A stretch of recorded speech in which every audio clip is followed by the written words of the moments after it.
Hi guys, welcome all of you back to my YouTube channel. This is Virtual Teacher. I'm Pawan. In this tutorial, I'm going to show you how you can copy and paste the exact column or row of Excel without changing the cell references.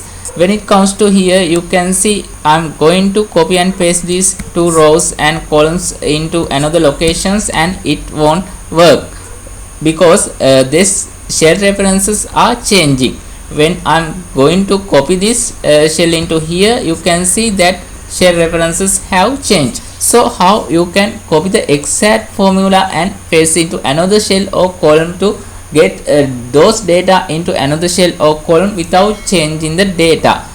So you can use this KuTools software for do this. You can download this software from the given link in the description of this video. After installing that software on your computer, you can use this exact copy and paste option to copy and paste data onto another location of same worksheet without changing the shell references. Let's do that.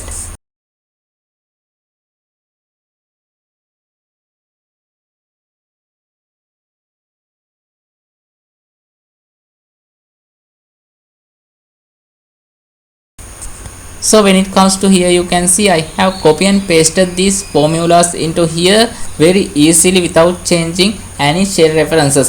So with that, I am going to wind up this video. Thank you all for watching this tutorial. Please subscribe my YouTube channel, turn on notification and join with me.